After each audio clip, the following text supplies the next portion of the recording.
మిగతా వర్క్ తీసుకున్నప్పుడు మనకు కొంచెం ఒక 2 నిమిషాలు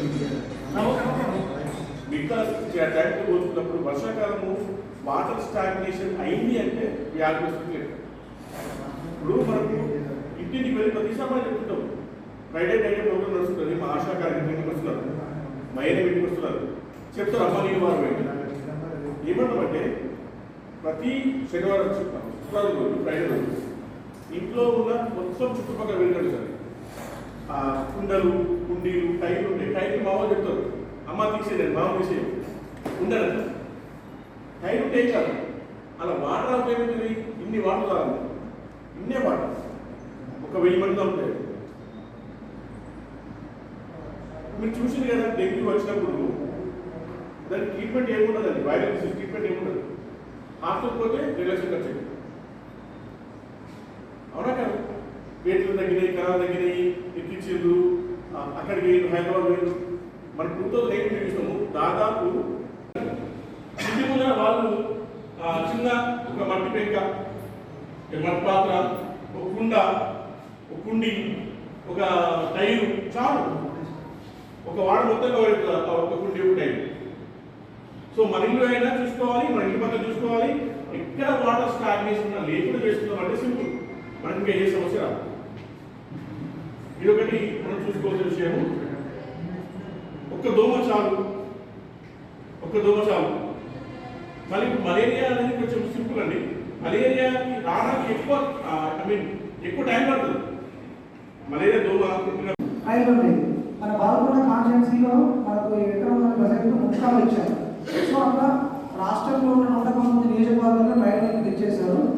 పోయిన మంగళవారం నాడు రాష్ట్ర స్థాయి 3 మంత్రులు, వ్యవసాయ శాఖ మంత్రి పొంగుల శంకర్ గారు, ఇంకో మంత్రి, ఈ 3 మంత్రులు కూడా రాష్ట్ర వ్యాప్తంగా స్థానిక సంస్థల మీద చేస్తున్నటువంటి ఈ నిర్వీర్యానికి ఖచ్చితంగా ఈ రోజు మేము ఎంపీటీసీలు, టీఆర్ఎస్ పార్టీ వాళ్ళ ఎంపీటీసీలు ఉన్నారు, టీఆర్ఎస్ పార్టీ వాళ్ళ ఎంపీపీలు ఉన్నారు, టీఆర్ఎస్ పార్టీ వాళ్ళ జడ్పీటీసీలు ఉన్నారు, జడ్పీ చైర్మన్ ఉన్నారని చెప్పేసి మీరు నిధులు చేయక మమ్మల్ని ఇబ్బంది పెట్టామనుకుంటున్నారు. అని ఖచ్చితంగా ఇది మీరు ప్రజలను ఇబ్బంది పెట్టినట్టు అవుతుందని చెప్పేసి ప్రజలు ఖచ్చితంగా గమనిస్తున్నారు.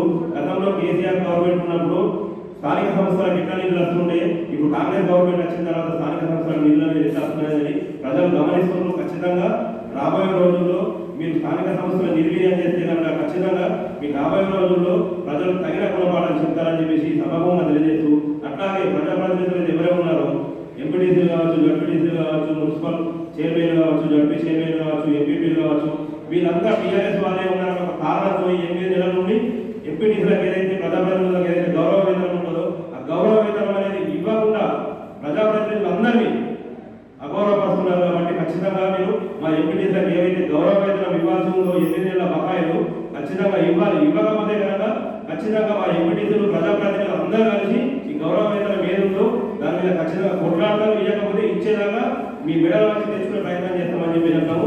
అట్లాగే దాంతో పాటు సర్పంచులు గతంలో చేసినటువంటి బిల్లులు ఉన్నాయట. నిన్నపోయి మన గవర్నర్ గారు ఒక రిఫరెండం ఇచ్చారు. సర్పంచులు చేసిన బిల్లులు కావచ్చు, ఎంపీటీసీలు చేసిన బిల్లులు కావచ్చు, ఏ బిల్లులైనా కానీ ప్రజాప్రతినిధులు అనేది వాళ్ళ స్వార్థం కోసం చేసి కాదు, ప్రజల సౌకర్యార్థం, ప్రజల అవసరాల కోసం చేసినటువంటి పనులు ఉన్నాయి. కాబట్టి ఖచ్చితంగా ఆ పెండింగ్ బిల్లులు ఏవైతే ఉన్నాయో ఆ పెండింగ్ బిల్లులు కూడా ఈ రోజు ఖచ్చితంగా చెల్లించాలని చెప్పేసి మా మండల సర్వసభ్య సమావేశం తరఫున మేము ఈ రోజు ఏకగ్రీవ తీర్మానం చేస్తున్నాము. ఏకగ్రీవ తీర్మానం చేస్తున్నామని వాళ్ళందరూ కలిసి సఫలం అవ్వాలని చెప్పేసి మన ప్రజాప్రతినిధులను కోరుకుంటున్నాను. మా ఎంపీటీసీల జీతం కావచ్చు, ప్రజాప్రతినిధులకు సంబంధించిన సర్పంచులే కావచ్చు, ఎంపీటీసీలే కావచ్చు, ఖచ్చితంగా వాళ్ళ బిల్లులందరినీ రావాల్సిందే. రాకపోతే ఖచ్చితంగా రాబోయే రోజుల్లో ముందు పెద్ద ఉద్యమం జరుగుతుందని చెప్పేసి మా ఈ మండల సభ్య సమావేశం తరఫున రాష్ట్ర ప్రభుత్వానికి హెచ్చరిక జారీ చేస్తున్నారు. ఖచ్చితంగా ఉద్యమం అనేది మాత్రం జరుగుతుంది. మీరు ఇది ఏదైతే మా మండల సభ్య సమావేశం తీర్మానం ఏదైతే ఉందో దాన్ని పరిగణలోకి తీసుకొని రాష్ట్రం మొత్తంలో ఉన్నటువంటి ప్రజాప్రతినిధులను కాపాడాలని చెప్పేసి వాళ్ళ జీతాలు ఇవ్వాలా, వాళ్ళ బిల్లులు ఇవ్వాలని చెప్పేసి కోరుకుంటూ ఈ తీర్మానం నేను బలపరుస్తున్నాను. ఈ తీర్మానం నేను ప్రవేశపెడుతున్నాను. దీనికి మద్దతు అందరూ చెప్తున్నాను అని చెప్పేసి అనుకుంటూ ఒకసారి మద్దతు తెలిపి మన ఎంపీటీ సభ్యులందరూ ఒకసారి చేతులు లేవాలని చెప్పేసి